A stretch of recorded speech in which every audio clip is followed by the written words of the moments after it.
Welcome one and all to Umami Manga. I'm Petter and this is James. Hello! And today we're talking about volumes 17 and 18 of Vinland Saga. Continuing with this merchant arc, is that what we're calling it? I'm not entirely sure. Good question. But I'm very happy with this book.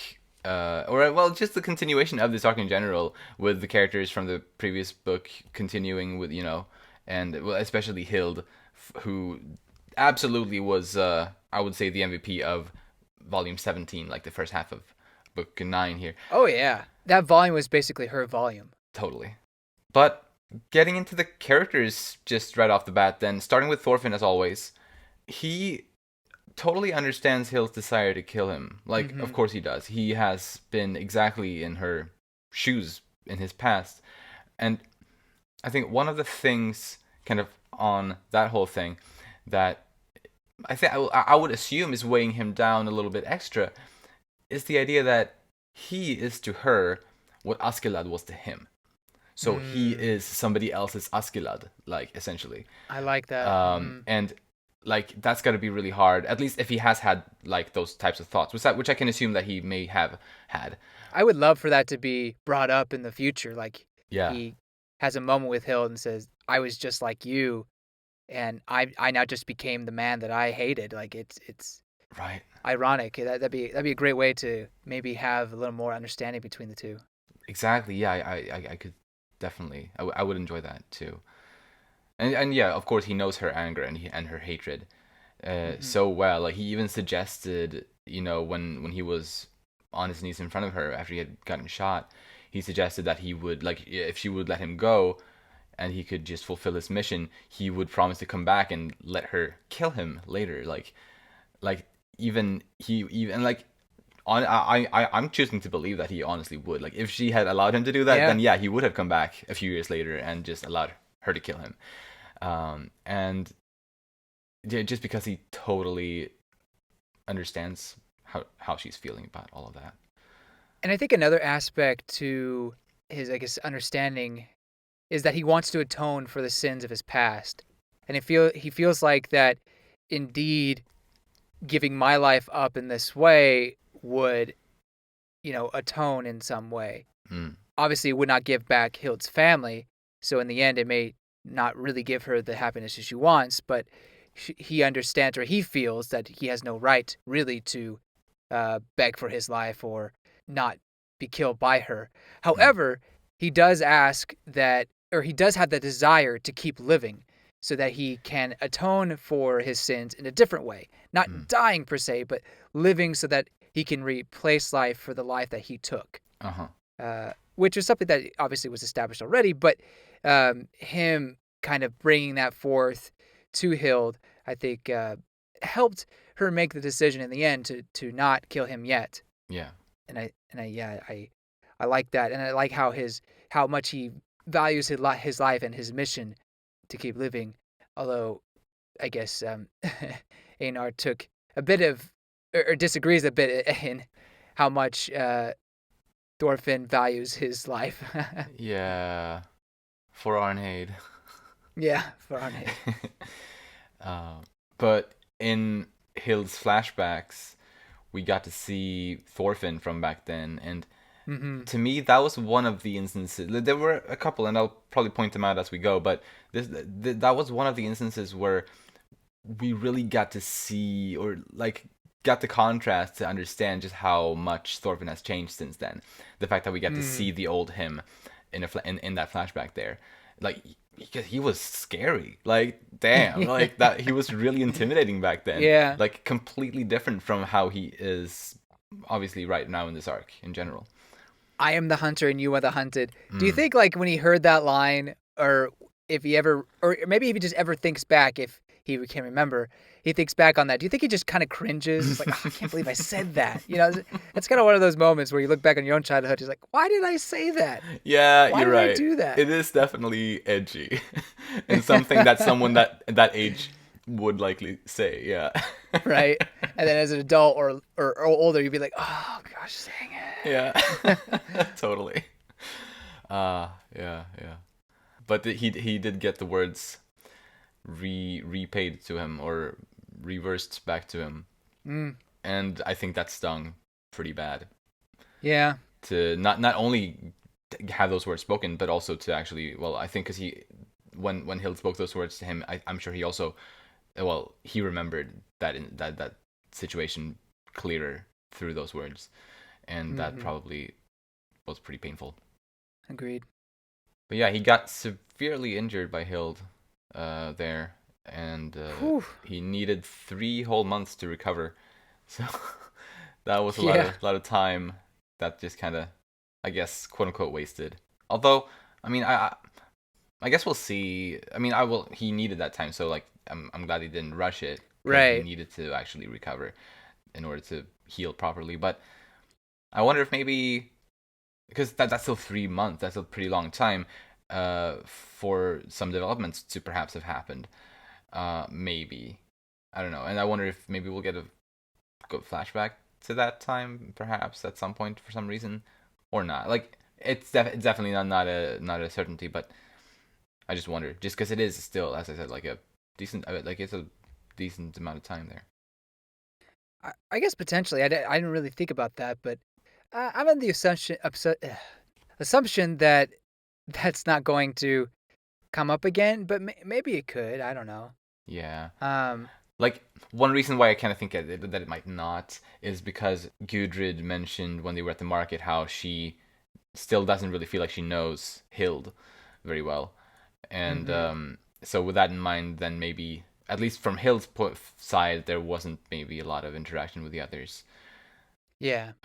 So then maybe there isn't much to go back to see. To be fair, Right.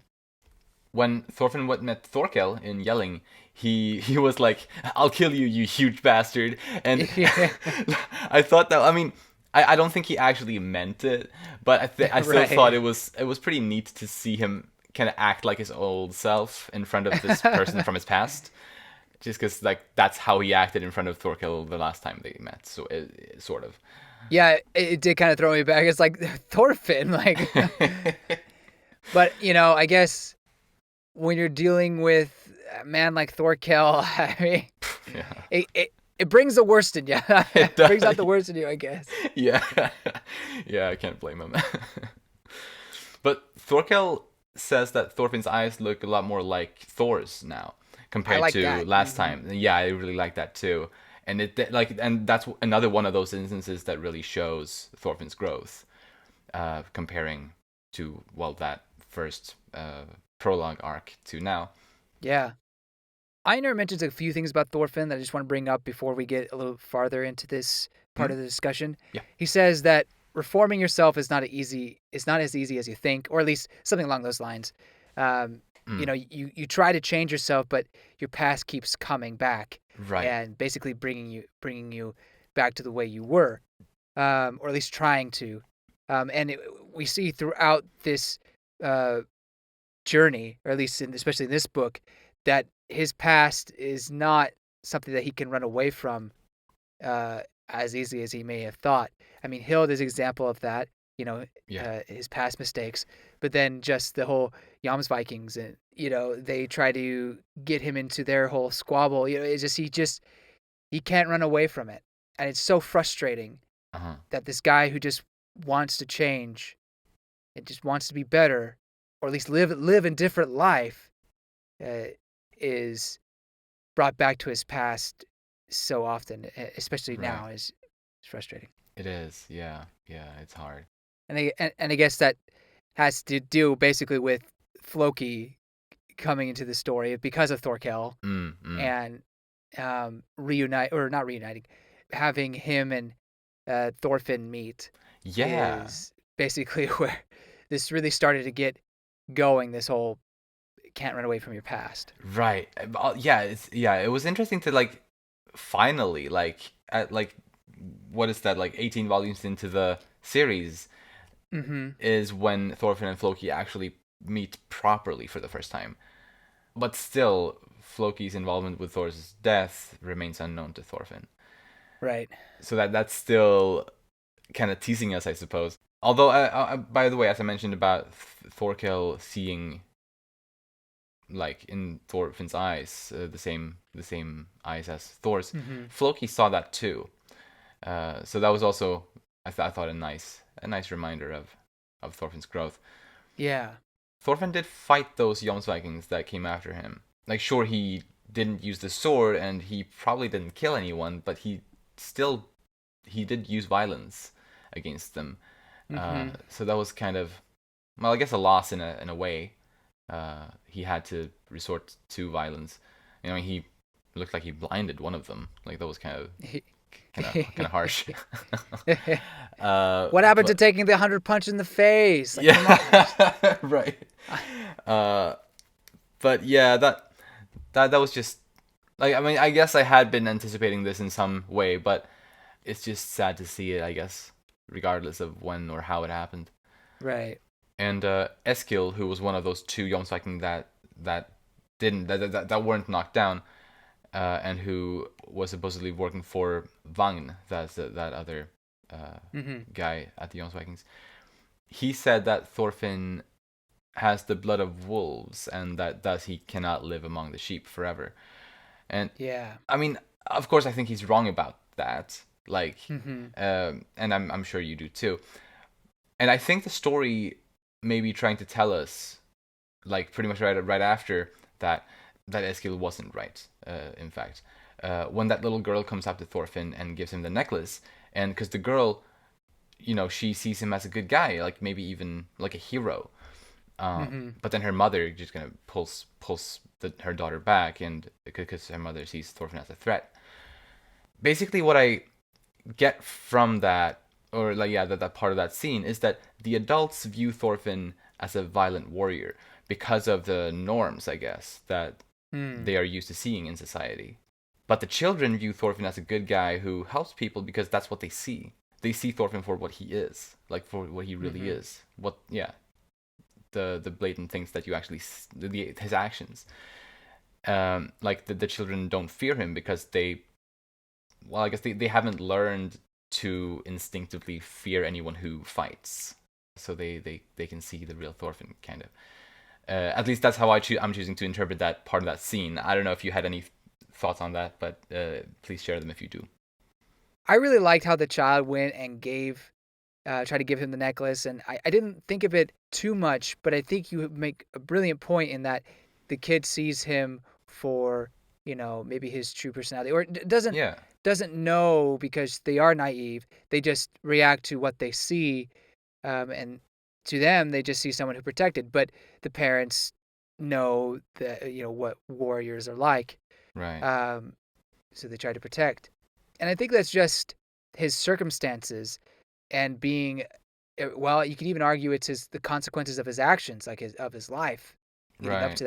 up to that point. Mm. And I think I forget the man's name who says the sheep's line. Eskil. Uh, Eskil.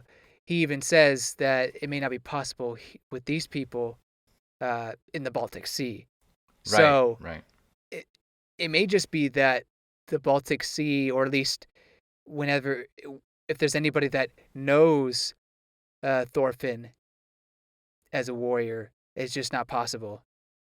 Which means that Vinland is really the only place that he can go really mm. and escape that. Right. Yeah, it definitely implied that. Yeah, right. I obviously don't think that he is a wolf in sheep's clothing. No. I truly think that we're not defined by a certain animal. Like Uh huh. we can we could change who we are. It's possible, and I think Thorfinn has definitely taken those steps to do so. Yeah. But it is frustrating that at least in this area he can't seem to escape it. Right. Right. So yeah, I guess it'll be interesting to see how that interaction is going to affect him going forward. That's something I look forward to potentially seeing in the next book. And I also get the feeling he's going to keep that necklace as maybe a reminder of these types of problems or so. Like I don't know. Maybe we'll see. I guess. Yeah, Anything more on Thorfinn? I think that's all I got. Cool. Then let's move on to Hild.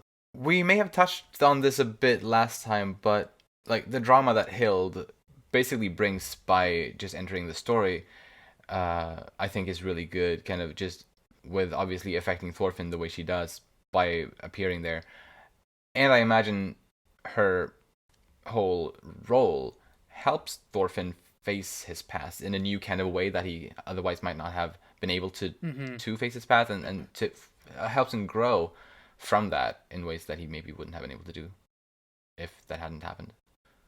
Yeah. I think Hild really brings an interesting side to the story. Mm, Obviously, Gudrid was the woman. Like she, we finally got a female kind of main character in the story. yeah. But Hild is different than a lot of the other characters because she has this very interesting character growth that mirrors, I guess, Thorfinn's own uh, growth and search for revenge and how they or how he changed. But with Hild, it's that she's an engineer, and she has this brilliant mind Yeah. that really, yeah, you have like brilliant strategists and word spokesmen and whatnot. But with Hild, it's she has a brilliant mind and is able to overcome or find solutions to problems in her own lives, and then Uh, also just the whole hunting aspect to it as well. It just makes her a very unique and original character within the story. And plus, she's also a woman, so it's great to have another female Absolutely. playing a big role. For sure. I also love just the fact that a character is introduced who has this strong drive to innovate, and who has the intelligence to pull all those types of things off. I love the Yeah, fact that a character like that is introduced because, at least from my understanding about Scandinavia back in the Viking Age, obviously the climate was really harsh, and with those weather conditions and stuff that existed here back then. I mean, this is still considered a relatively cold part of the world, but back then I think it was worse, as far as I've understood it. And with all of that, it makes it hard. It makes it harder for the people living in that area to like develop their culture and like make technological advancements and stuff like that, because you need to spend more time on surviving than you mm, can spend time on, I guess, developing. That's just how it works with those sorts of things. But despite that, the Vikings were still, well, evidently quite successful in a lot of areas. And I just think it's so cool to kind of represent that through her, because like one kind of, I guess, technological ish thing from the Viking Age that I still think of as like a really clever and cool innovation is, well, the Viking ships, which mm. were, you could still sail around at the seas with them, just like, other ships, but they were thin enough so that they could fit into narrow rivers and actually get pretty far inland into like continents and into islands and stuff like that, which other ships couldn't really do. Like that is a type of innovation that the Vikings came up with, for example. And I just think it's cool to have a character who sort of represents that side of Viking society. Absolutely, yeah, for sure. And that ingenuity and just resolve to do whatever it takes is really charming and endearing for a character Hmm. like that. I love the crossbow that she built for herself. Yeah, so cool. Um, taking into account so many different factors Oh, and really just making an improvement on the on the crossbow in general. yeah. So it's it's really awesome and just kind of bad It A. absolutely is. Yeah, so cool. I also love, like, at the beginning of the book, really, when, even though she really wanted to kill Thorfinn, she Hmm. never wanted to harm any of the others. Like, she threatened them, sure, but she never actually wanted to harm any of the others.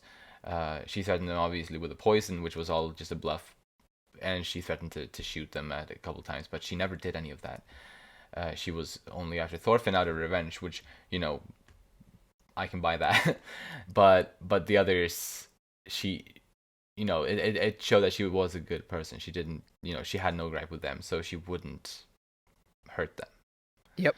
But yeah, I guess back on her backstory, it was so, like, her relationship with her dad was super sweet, and like Oh, so just wholesome, how supportive he was of her, even though she was right? clearly, different from other girls.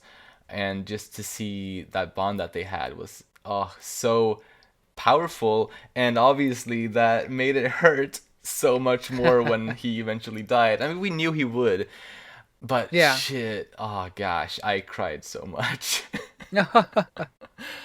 Uh, I especially it was sad and like the whole thing kind of leading up to it because you knew Doom was kind of just around the corner and Mm-hmm. then everything happened and that was sad in and of itself, of course. But I think what got me the most was when Hild was about to deliver the killing blow on Thorfinn, but she shoots up into the air instead, and you Yeah. see like that panel of her dad and her master just kind of next to her. Oh my god. And yeah, just because she, well, remembered their words about forgiveness and about not holding on to anger.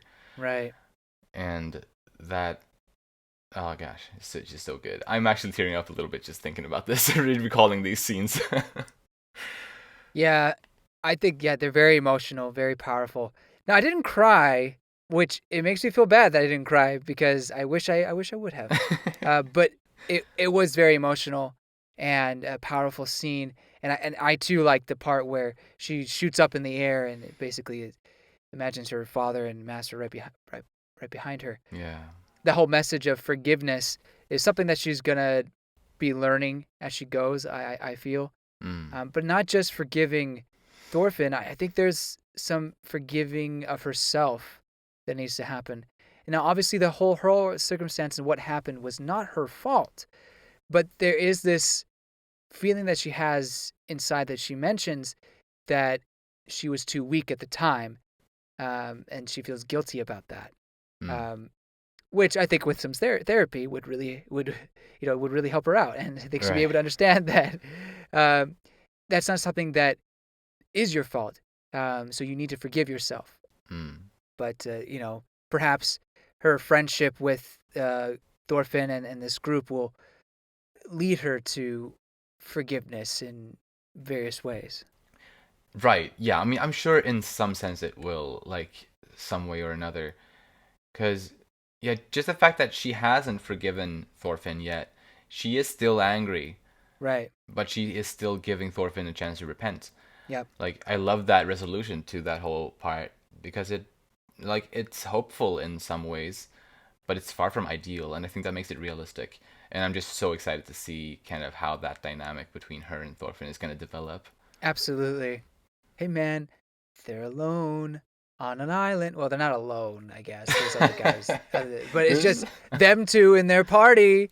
You know, Mm, like some good relationship building could be happening.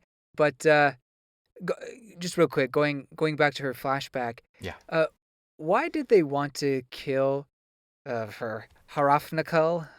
Heard that, yeah. However, that's Her kind of dad. yeah. That was a rough name.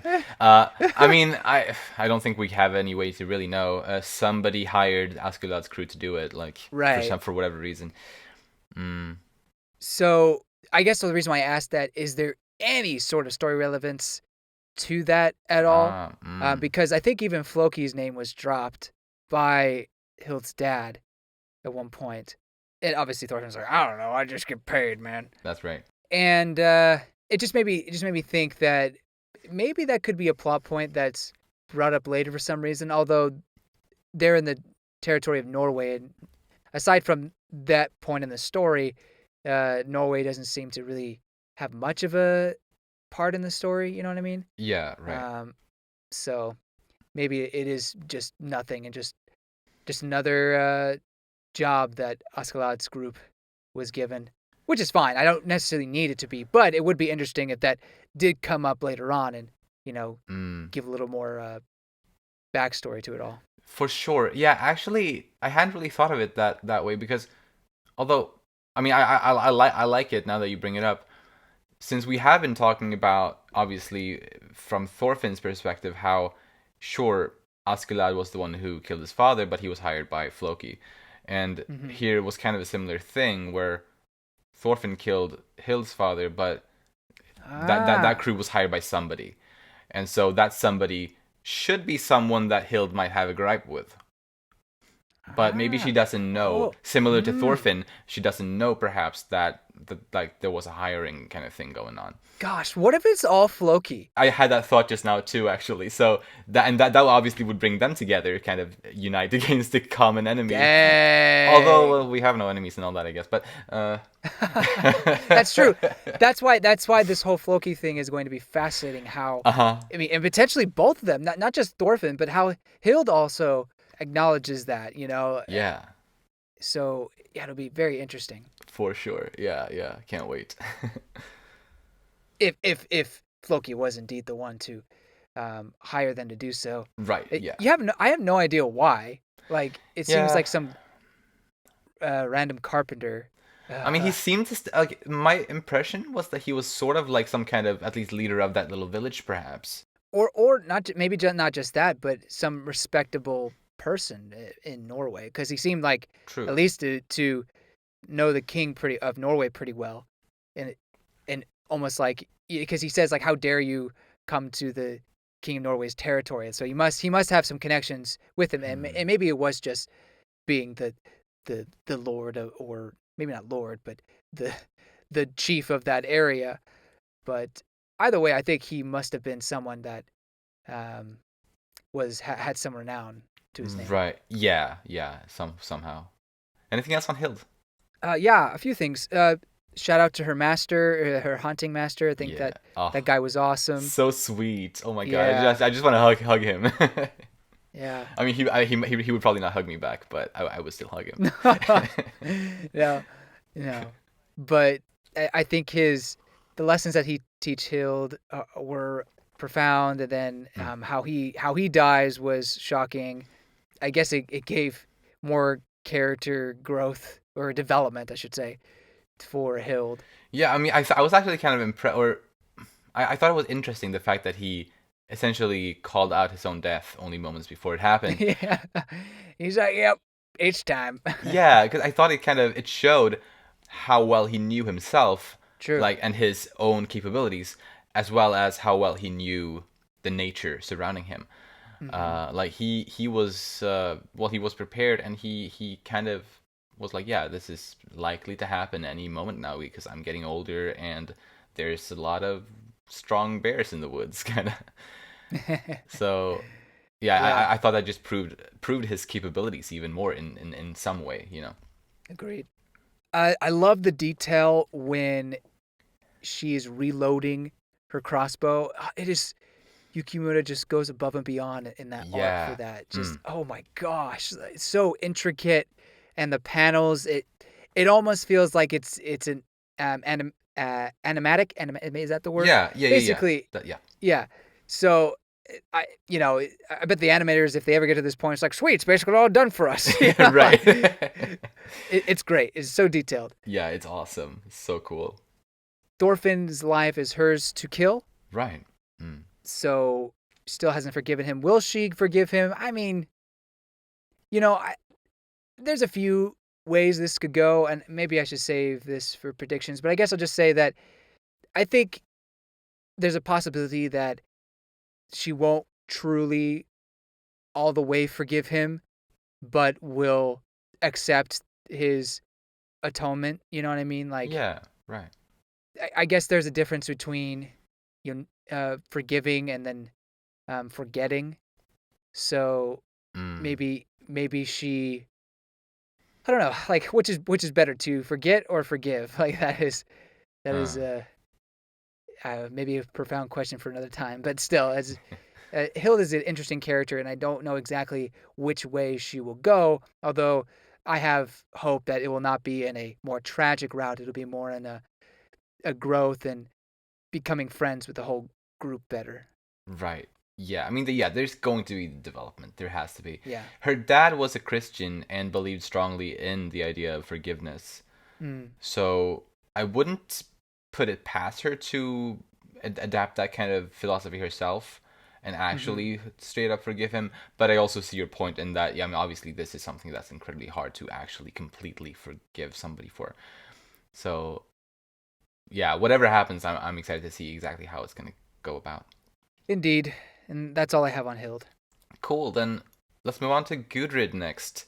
So Well, Einar at the beginning of the book here with that initial conflict with Hild when they were all like after they had eaten and basically right where the book picks off or starts off. Mm-hmm. Einar tried to kind of solve that problem by not only trying to have Hild pinned down but also risking his own life. But Gudrid wanted to try to solve it by talking it out right there. Something that didn't really work out right then, obviously, but it's what Thorfinn obviously that was his first resort when he was alone with Hild in the forest at the beginning before the action over there started. And I just thought it was nice to see how Gudrid's go-to method was also to talk about it, similar to to Thorfinn's first resort. So I think it's nice to see that similarity in the two of them. Indeed. Yeah, they have a lot of similarities in, well, I guess some parallels. I think that Gudrid and Hild kind of represent the two sides of Thorfinn, where Gudrid is the side that has become more of a pacifist who wants to talk first, talk things out, and then Hild is the side that sought after revenge and wanted to avenge his family, his father, and so these two characters kind of represent those sides of him.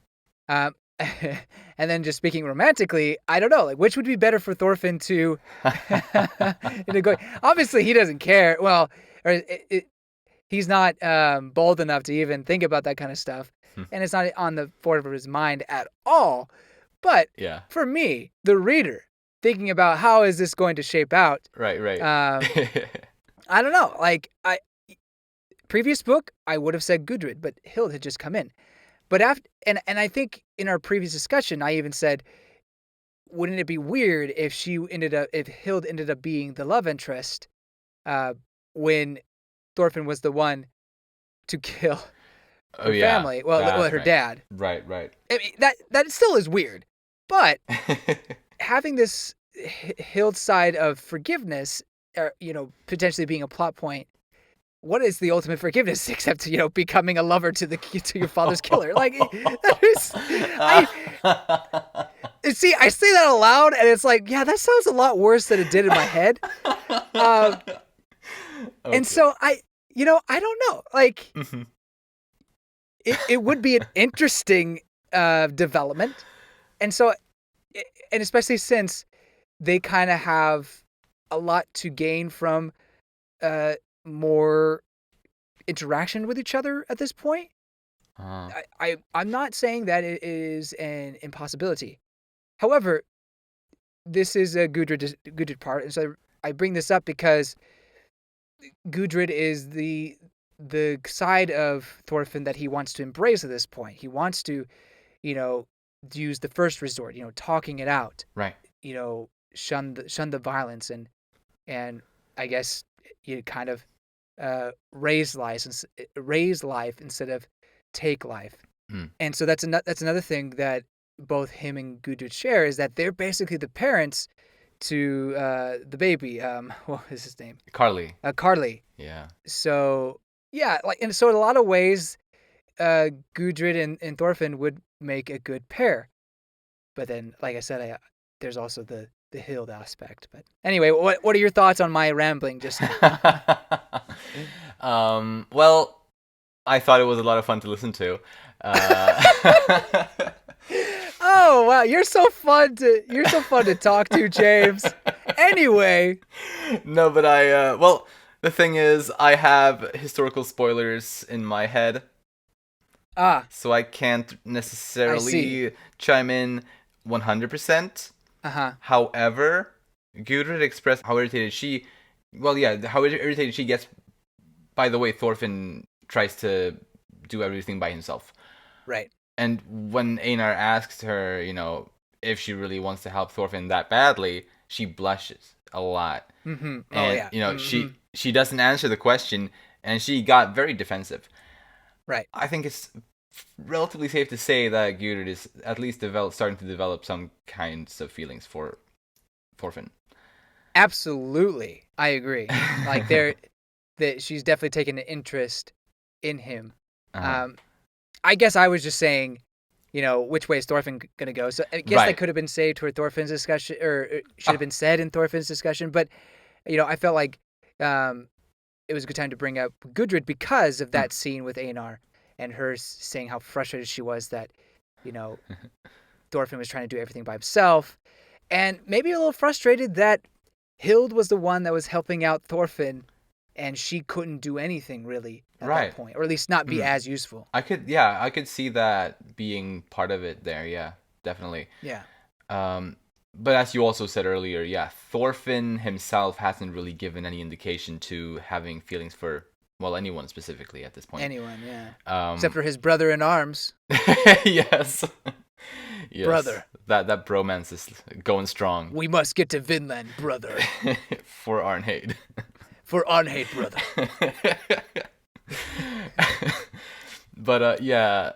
And also, as you brought up how the two of them, or well, yeah, Gudrid and Thorfinn, how sweet both of them are with Carly. Like, they really have become Carly's new parents at this point. Yeah. Like, those two of them specifically. And, like, both of them were glad to still have Carly around. Both of them, like, obviously, Gudrid had grown so attached to Carly that she couldn't bear leaving him back, in Norway with that family. She actually went to fetch him and brought him back on the ship, which I thought was really sweet, first of all. But, I know. But also to actually learn shortly after that Thorfinn was also very happy to have Carly around. So yeah, those two specifically really have become the new parents to Carly, and well. That obviously doesn't need to necessarily mean that the two of them need to like each other in a romantic way. Not at all. But yeah, there have been a little bit of hints, at least for Gudrid liking Thorfinn. Yeah. So I agree. There's a possibility, I suppose, over there in that field. Yeah, I think the possibilities in terms of her having feelings for him, like it's definitely Gudrid sides winning. But in terms of like more character growth and interactions, it does feel like Hild's side just has a little more going for it. So I'm hoping in the next few books, because personally I would like to see the Gudrid and Thorfinn kind of go forward a little further. I want to see more interactions between them because they get little snippets, maybe not so much in this one, a little bit, but in the previous book it was only like little scenes here and there. I want more. Please give me more. That's understandable for sure. I mean, I want more too, definitely. Yeah. I think the last book gave us some really good stuff.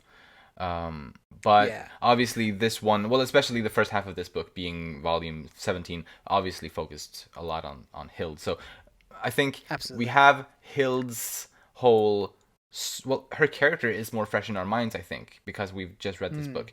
Meanwhile, the previous book 8 had basically just the same amount of focus on Gudrid. Yeah, that's true. So yeah. So I'm saying is a book 8 one love rival, book 9 the other love rival. I'm kidding. It's not really like that. Yeah. Going back real quick to Carly and Gudrid, I think that Gudrid shows that I feel like she would make a really great mom. Oh yes. But I'm not saying that she should be home and taking care of the home, or I'm not saying that. She's clearly capable of taking care of this kid on a boat. On the boat. So yeah, no need to stay at home. Right. Yeah. I mean, just get a boat and live on a yacht. Like, it should be fine, right? Right. Yeah. Totally. Anyway, but yeah, that whole thing is sweet and yeah, really love it. Absolutely.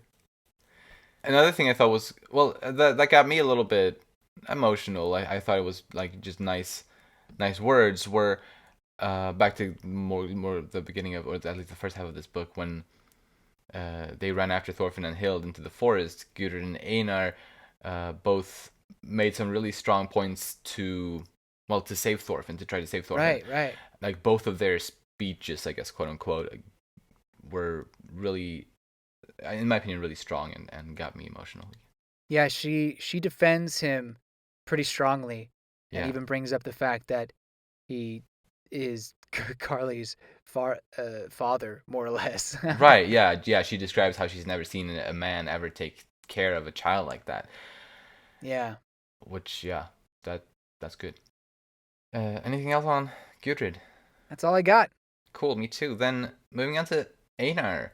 You remember how you mentioned that Thorfinn was relating to Hild in a way, and I totally agree with that as well. Mm. But I felt like Einar was doing that maybe even more. Like I think he was literally Mm. saying like I understand how she feels. Right. Yes. Yes. So I like that he's able to compare her rage and his own rage at Kettle, and just kind of sympathize in that way, even if it was just to himself. I would really love if he was able to express that to her, Yeah. Right. and tell her in a different way or a better way about this is the road I was about to head towards, but Thorfinn helped put me on the correct path. Mm. I think that'd be a really great moment for them. Yeah. Yeah. Totally. So that obviously like that's my other idea. If it's not like a Thorfinn Hild type of situation, then maybe it could be a Einar Hild thing. But Yeah. obviously there's nothing at all there. And who's to say Hild or Einar need anybody? But Right. it's just thinking about friendships and relationships and who would go well together. Mm. It's kind of thing. But Yeah. Yeah. That's but fair. That's fair. It's fun to ship. Like I don't think there's anything wrong to ship. I guess my thing with shipping is not so much that I want them to get together. It's more so that I'm trying to predict where Yukimura is going to go with it. You know what I mean? That's fair. Yeah. Yeah. It's more like predicting versus, oh my gosh, I love these. Please kiss, kind of thing. Yes. Kind of thing. I understand that. Yeah. His face when he scolds Thorfinn for giving up on his life or accusing him, like that face is so much shading, and that frown. It's like that's disappointment right there. Like it's like I'm disappointed in you, brother. Yeah. Don't leave me. You are not allowed to die. Right. So good. I really liked how Einar, but also Gudrid and Leif as well, they all had faith in Hild, like that she wouldn't actually poison or hurt them. Yeah. And that's why, when they went after them in the forest after that. But I felt like it was strongest in Einar. Like he was the one who, I think, first spoke out loud, or at least gave off those vibes the strongest, as to just believing in Hild, that she was a good person. And I really appreciated that. And then we also saw, in that part, we saw Einar put his life on the line 3 times for Thorfinn. Yeah. Which was also pretty good. And I feel like, well, obviously since he cared more, I would say, about Arnheid. Mm-hmm. I think the whole idea of Vinland became stronger to him because of Arnheid's death. Mm-hmm. And I think, well, obviously, I think his bond with Thorfinn is strong in and of itself, but I think it is strengthened even further by Einar's belief and desire to create this land of peace in Vinland for Arnheid. And so it's nice to see that he puts in all that effort, and like his actions really show how much he cares for that. How he needs to keep his brother Thorfinn alive and all of that. I mean, yeah, it's just on top of the already strong bond that exists between the two of them. Absolutely. Mm-hmm. Anything more on him? No. Right, then how about we talk about Leif Erikson next? Okay. So this is another one where I think a Leif Hild type of ship would go really well together. I'm kidding. I'm just joking. That's a good one. Your shipping is going too far. Yeah. Nice. No, well, he is training Thorfinn, Gudrid, and Einar to become merchants, or at least a bit. Sadly, that they were a bit sidetracked. Sadly, pretty shortly after that they started, but that is something I still hope to see them return to. Like, I feel like it's pretty safe to say that they will. But I'm excited to see more of that, like continuing through this arc, because at least the way I'm sort of anticipating the course of the story to go is like we had. The first arc was like the warrior arc. Then we had a slave arc, and now we presumably maybe-ish in a merchant/trader arc. Hmm. And then followed by that, perhaps that would be the explorer arc where they reach Vinland potentially. Obviously, that this is just me speculating, but I think it kind of represents those four things kind of represent some of the major lifestyles, quote unquote, of the Viking Age. Hmm. Obviously, slavery is a very sad lifestyle, but the other three, warrior, merchants, and explorers, are essentially the three things that the Vikings are the most famous for, at least in these days. So I think it's cool to have those, well, professions Yeah, kind of represented through the major arcs of the story, if that is the case here. that is a great way to look at it. Mm-hmm. So yeah, I definitely hope to see more merchandising. I hope to see more of that later in this arc. Although we are at a kind of chapter series now called War in the Baltic, so it seems to be maybe more of a war focused arc, maybe, or I don't know.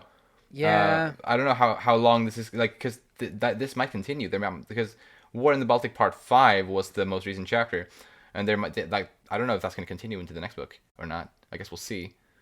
I yeah. have a feeling it might, but yeah, we'll see. I guess. Well, and they're still separated. Well, they being Leif and the crew are separated from Thorfinn and Hild. So, Yeah. you know, there is that kind of time passing before they can regroup. So how many chapters is that going to be? Right. And what kind of focuses those chapters are going to have? I imagine it's Precisely. still going to be the Baltic Sea. Yeah. Yeah. I'm also a little bit like kind of just stumped as to why it's already called War in the Baltic. I mean, yeah, we know that Sigurd was there when he was enslaved, but Hmm. they're in Denmark right now, which I don't consider Denmark the Baltic Sea. The Baltic Sea to me is like the waters south and east of Sweden. Hmm.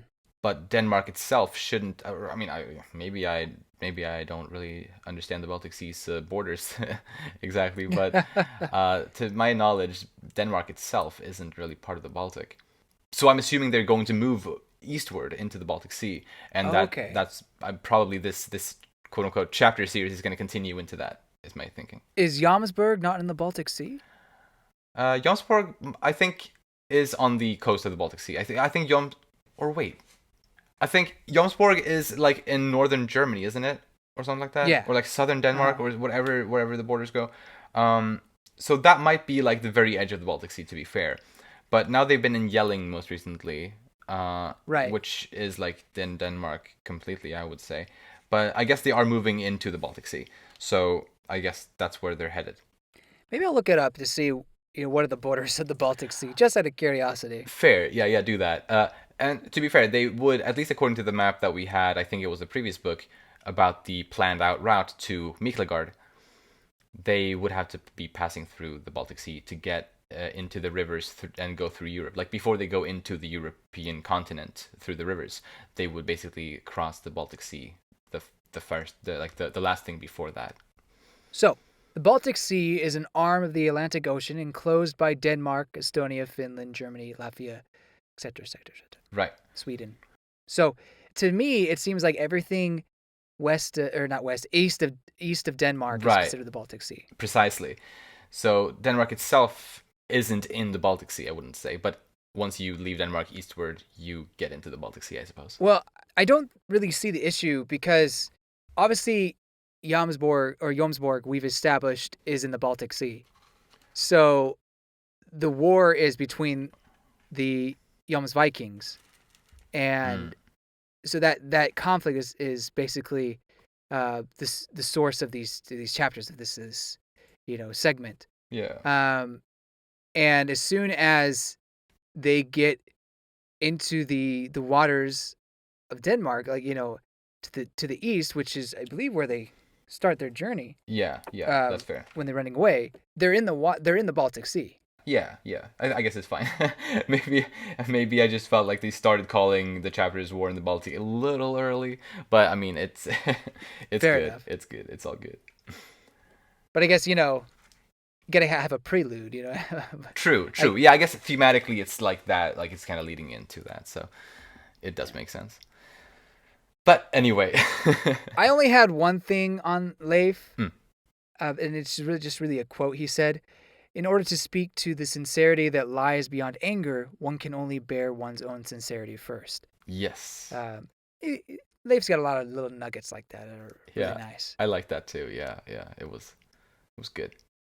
But I think that's it on him. Yeah. So let's talk about Bug Eyes next. He was so afraid of dying from like that supposed poison that he actually started feeling sick for real. I thought that was pretty funny. The placebo effect in action. Yeah, right. Absolutely. And I think this book made us understand even like very clearly, like more so than before, I think, just how much Bug Eyes values his own life and wants to survive no matter the cost. And Yeah. it's just fair. Like it's fair to want to live, but it makes me wonder why he doesn't spend his life doing something less dangerous than traveling across the world. You know, I guess he's just indebted because he was a slave. that's true. That is true. Yeah, the Leif puppet. I like his line. I am precious in the eyes of me. Yeah, that's good. Self love. Yeah, I mean it's good. That's good. It's good to love yourself. You should love yourself. Maybe he goes a bit overboard, but He's just hilarious. Thorfinn too. He's hilarious. Like yes. I love. Well, I can't say I like love what he brings to the group. Like I could really like give or take, but I think he has a lot of funny moments, and it's nice. It's a nice addition. Yeah, it's good. I really like when they're in yelling in the market, and he's basically lining everyone for roll call, and he's like 1, 2, 3, 4. I like that. Yeah, I 1, that's 2, just a 3. really funny moment. Boo, woof, Boo. Like the dog is there too. Oh my god, Carly is so fucking cute. Yeah. So adorable. Little baby. Oh. Learning how to walk. Yeah. Or at least stand up. Right. So cute. Next character. Yeah. Thorkel. He's back. Woo! And he's suffering from battle withdrawal. Poor guy. Kills a bear. He does kill a bear. I mean, we've seen him kill a horse, or at least punch out a horse, or like knock out a horse. Yeah, okay. Right. Horses are strong, very muscular animals. But a bear. Yeah, maybe a bear is different. Those things are just pure muscle. Like even in the previous book, like they showed the skinning of a bear, and they're like, "Wow, it looks so human. Look at," and you see all the muscles on the True, bear. that's true. Any sort of medium where they show a human killing a bear, like hand-to-hand combat, especially as of late, I'm just been like, I don't believe it. I don't care what kind of fantasy we're in, I don't believe it. Like it, and he freaking just breaks its spine. No, I don't care who Thorkel is. I know he's the strongest man alive. There's no way he's being a bear. He's tall. No he's tall. Oh yeah. He is historically known as Thorkel the Tall. Yeah, it's true. And a bear would take him out in 10 seconds flat. That's all I'm saying.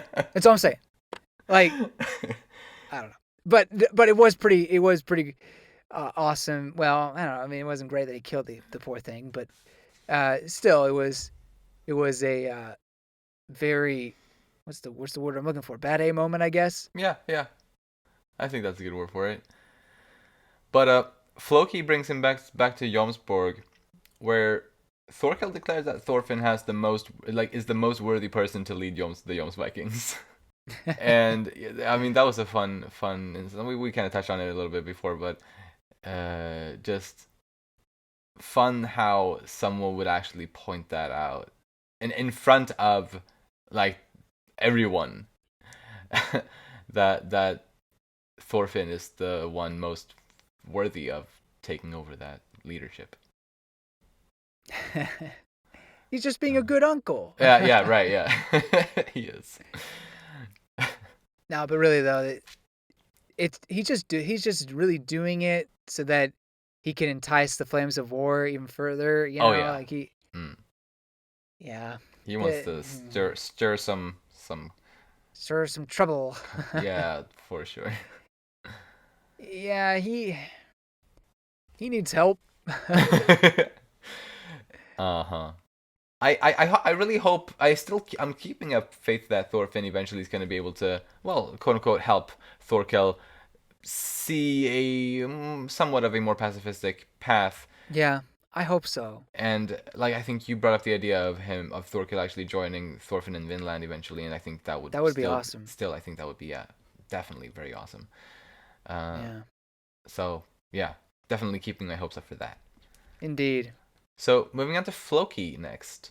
He was very startled when he learned just who Thorfinn was, and for a good reason, I think. Good reason to be startled at that. But yeah, I still can't wait like for that truth to come out. Like, however that's gonna happen, whenever that's gonna happen, it's gonna be exciting.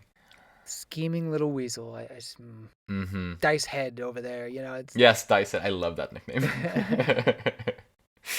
You know, I really think that he killed Thor's one because he definitely had um, a dislike for the man because of his eyes, just the person Right. he was. Uh-huh. But two, for the fact that he wanted to have a connection to the chieftain, the throne, have his, I guess it was some sort of connection because now his grandson is in line to take that spot. Yeah. And so I definitely think that if, or at least his fear was with Thor still alive, that he could potentially come and just take it if he ever wanted to. Exactly. Yeah, he was afraid of his authority that he could potentially have if he returned. Yeah. I definitely agree. But he tells Thorfinn about that whole Jomsvikings situation that there's without a leader at the moment, and Mm-hmm. about this other officer called Vagn that I think I probably mentioned. Oh yeah, I mentioned Vagn's.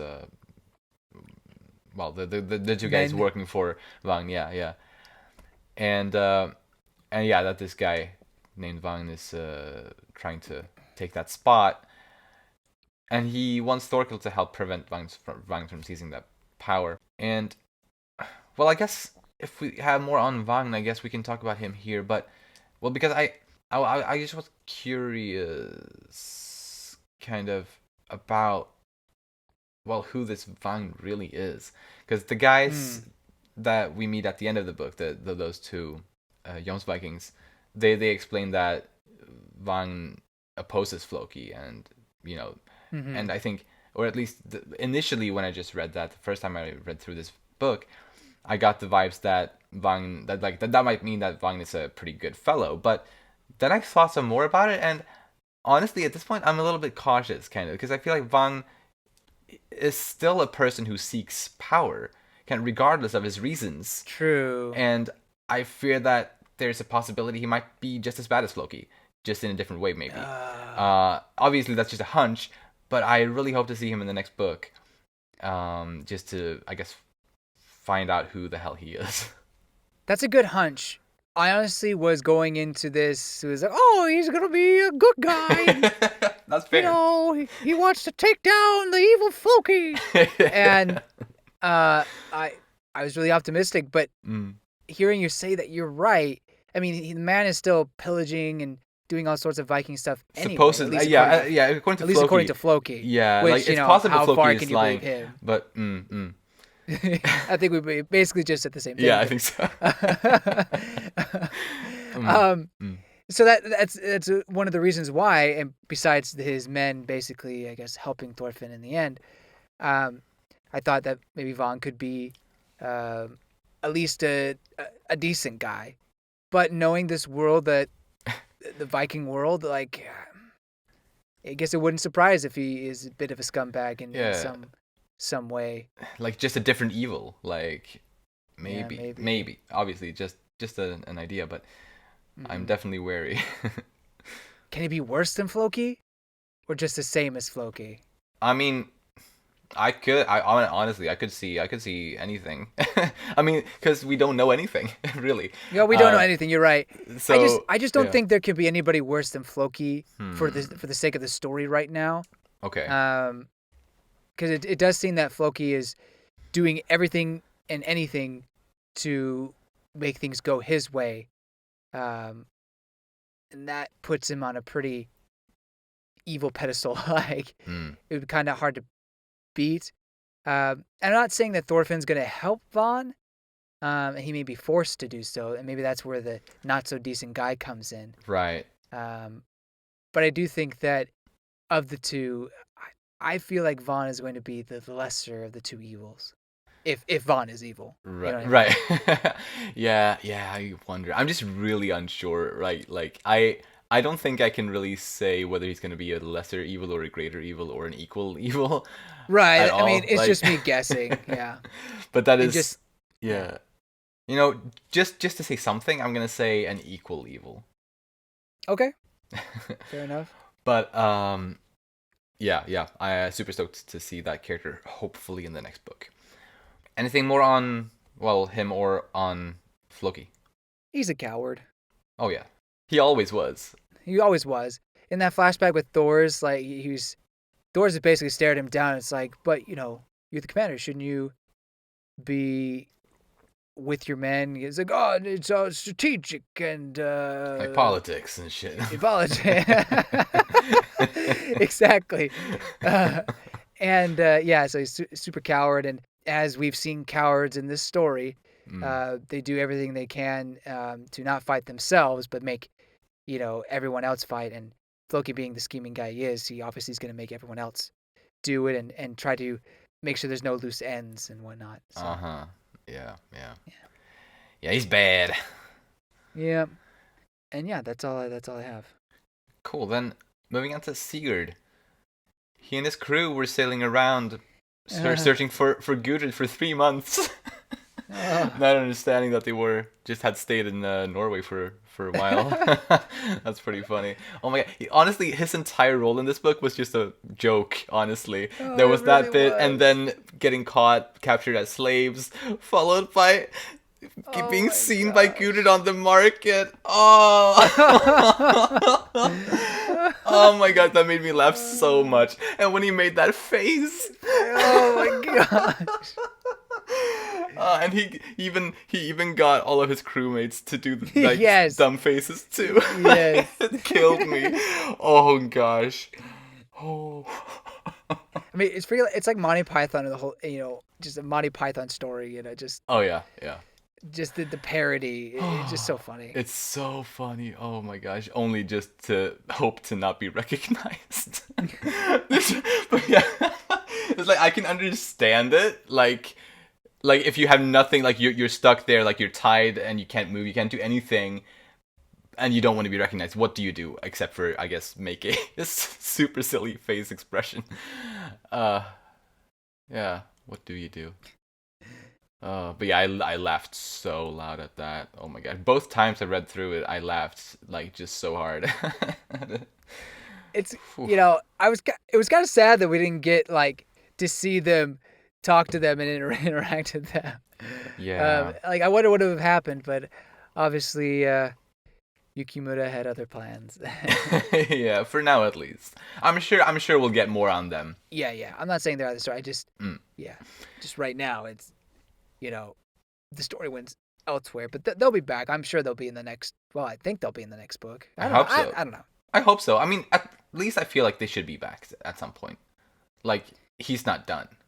Sigurd is not done. I do wonder how they get out of this slave trade thing. Yeah, that's gonna be exciting to see. Well, actually, do you have anything more on Sigurd or any other characters? Because otherwise, we could move into predictions. Just the lines from his men. We're being sold off. We really are goods.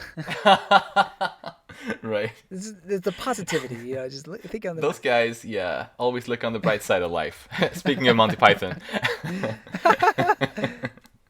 Yeah. That's all I have. Cool. Then yeah, prediction stuff. And I guess since we were just talking about Sigurd, well, I guess we sort of touched on it. But yeah, just whatever's gonna happen there, because at this point, Thorfinn and everyone there, they've already left yelling. Yeah. So I'm just assuming they're gonna have to deal with that whole thing by themselves. Somehow.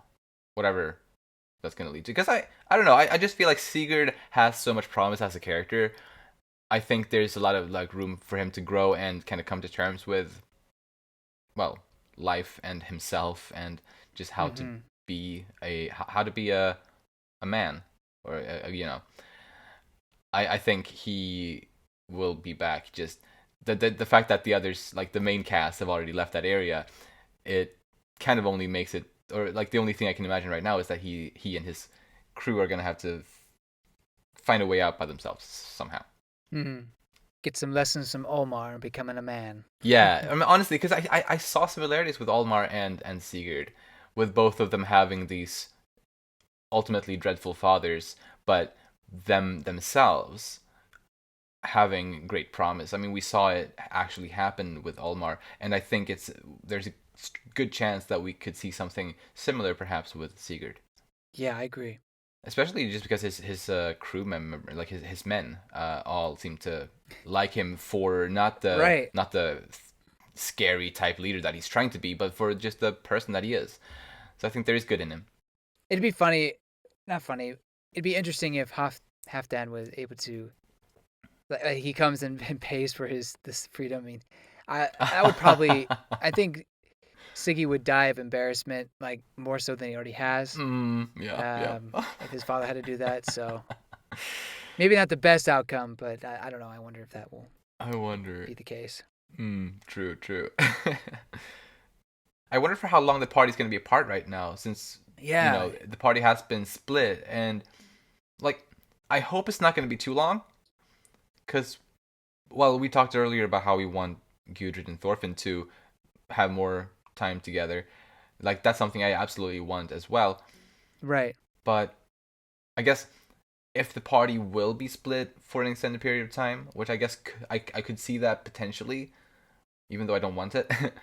At least if that is the case, then I at least would like to see Gudrun, Einar, and all of them, flashes to their side of it all from time to time at least, because I don't want the story to completely just leave those characters right now. Agreed. I wonder because they're going to take Thorfinn somewhere. It feels like to Vaughn, and I imagine that Gudrid and Einar maybe probably get a little antsy, not knowing where the heck they went. So maybe if an extended period of time does pass, whether in a few chapters or whole volume, Uh huh. they'll go, the kind of go on a rescue mission per se. Right. Maybe. True. Um, Possible. Possible. Because they definitely don't want they wouldn't want to be separated from Thorfinn for too long. yeah, and it seems like Gudrid really does want to do something and probably can twist Einar's arm enough to get them to go. Yeah, I could see that. Yeah, I like that. So yeah, I have a feeling that they'll reunite hopefully within the next book at least, like within the following two volumes at least. Or well, maybe that's mostly wishful thinking, but I yeah, I'm gonna say that they will, and like maybe because they had decided to go to Odense, which is the town in Denmark where they were supposed to meet up with Hild and Thorfinn. What if coincidentally that's where Vagn is? Just like Oh, that'd be great. convenient coincidence. Yeah. uh, Then that would probably make it really short. yeah, right. In that like case, a separation. Yeah. Okay. All right. Yeah. But yeah, we shall see. Now, here's another person that may wonder, when are we going to see Thorkel again? It was great to have him here in this book, Yeah, right, right. but obviously Thorfinn's kind of like, I'm not going to have it. I'm not going to have anything to do with it. Hmm. And kind of leaves on a sour note with Thorkel. Yeah. Mm, I feel like depending on how long the War in the Baltics chapter series is going to continue, Uh-huh. I think there's a chance he could come back within this part here, like supposedly the next book, with that in mind. Because if they're staying in this general area, like in Denmark slash the Baltic Sea area, then we already know that Thorkel is there, and he wants a piece of the action. So if action is happening, then he will probably be there, He will seek it out. Yeah. right? So I think there's a good chance we'll see him in the next book. So does he side with Floki, or does he? Ooh. What? Well, I mean, I can't even say side with Thorfinn because I'm not exactly sure what is going to happen unless he just gets wrangled into the whole thing. So Uh-huh. does he side with Vaughn, I guess? Right. Yeah, that's really tough. Yeah, because as we've talked about before, like he is not one to stick to one side, so it's hard to say. It's really Yeah, hard to say with true. him. He ain't loyal. He's not. He just wants a good fight. That's all he cares about. Yeah. I Hmm. just I wonder if he ends up fighting Thorfinn again, but somehow Thorfinn is able to reach him with his words. I don't know how, but Mm. maybe, and then that's where he decides to maybe change his life. I Oh, don't know. It just seems such a high hurdle. I right. mean, not just because he's tall, but just because how deeply ingrained fighting is into his life, his personality. It's Yeah. Mm-hmm. but he should realize, and I hope somehow someone's able to point out to him, he's miserable when he's not fighting, and your life should really not be that way. Like, right? Like, Exactly. He's addicted to fighting. yeah, And if he would be able to let go of that addiction, then yeah, his life would he would feel better overall. Yeah, yeah. that's a good point. Just my overall predictions, I guess, on Thorkel. Yeah. I like that. Anything else? I think I'm done with the predictions and stuff. I think my last thing is just a character I want to see again, Snake. Uh, Yes. Hmm. will we ever see Snake again? I mean, we're Oh. in the kind of Denmark area. Uh-huh. But we're obviously sailing away from mainland Denmark Hmm. or the peninsula. I don't know what do people call it. Well, I mean, Denmark is like mostly islands, or well, it Uh, has some mainland, but it is also largely islands. But anyway, yeah. yeah. So I just wonder if he could ever come back.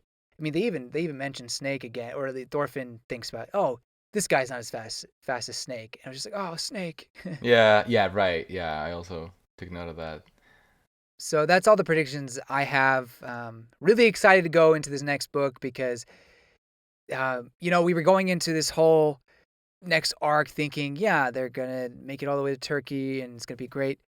Uh, you know, merchant arc, I guess. Selling off these narwhal horns. Uh-huh. But of course, it can't be that easy. And now we're getting all this really juicy political garbage. I mean, it's good, juicy political garbage. Oh yeah. Entertaining, but also frustrating to see Thorfinn kind of getting caught up in all this. Right. But like I said earlier, it's amazing to see the seeds that Yukimura planted from the very beginning are now starting to take fruition, Yeah. and it just really shines or shows how strong of a writer and good of a planner he is as well. Absolutely. Yeah. Both of those things for sure. I agree completely. In terms of favorite characters, I think after this book, Hild really skyrocketed. That makes Uh, sense. That makes sense. it was such a strong backstory and really, like I was saying, like a unique character. I Mm. might like Hild more than I like Einar. You know? Cool. Wait. So before this book, would you have said Einar was your favorite character in the story? No. Or no? Okay. No. Okay.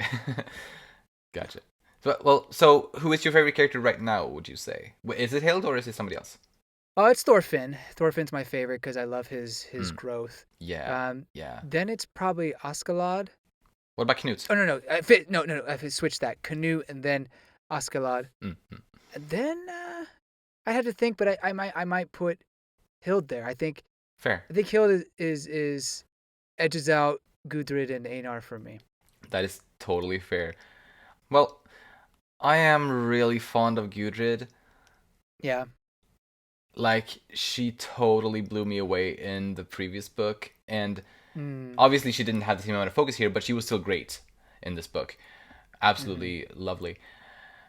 I think I think I, yeah, I think I gotta go with her for my number one, followed by, Whoa! uh, followed by Thorfinn and Askeladd probably in like a tied second place or something like that. Ah, okay. Yeah, that's what I'll say right now. Nice. I do like Gudrid, and I think that her story in book 8 was really touching and Mm. uh, very engaging. I don't know. I just really like Hild's kind of a character growth, well, not character. Well, again, it was a growth, but her development, like her backstory and all that, I think it was really nice. I want to see more of Gudrid. Like, I think Gudrid has the potential to, surpass Hild, but I need a little more, and I think that a little more has to come from her interaction potentially with Thorfinn. That is totally fair. I guess I would probably put Hild below Thorfinn and Askeladd in my list at that 4th spot. Where are we putting Arnheid? Arnheid? Oof. Oh no, maybe right? Hild. Maybe it's Arnheid and Hild are tight. Oh, Arnheid. Yeah. Arnheid. I loved her. It's just so sad that she died, and she had such a short-lived time in the story, kind of. It's true. And like, she was never like a main character, to be fair. Like, I mean, she was a very important character and a prominent one at times, but she wasn't like Einar in that arc. Right. But no, she was still amazing. Maybe she is tied with Hild for me for now. Although I think Hild is gonna grow like more, obviously, because she can grow more. Oh gosh. But yeah, no, Arnheid will not be forgotten. Yeah, I think I put Kettle in my top 5. How dare!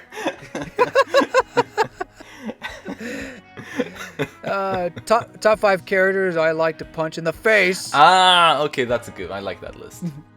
I like that a lot. Okay, very well. I think with that list, we are ending this episode this week. That works for me. So, if you enjoy our content, you can follow us on Twitter at Umami Manga, and it would be lovely if you'd like to support us by either rating our show on the podcast platforms or subscribing to our channel, Umami Manga, on YouTube. If you like this episode, please share it with anyone you think might enjoy it too. Thank you so much for listening, and we'll see you next time when we'll talk about volumes 19 and 20. Bye-bye. See you later.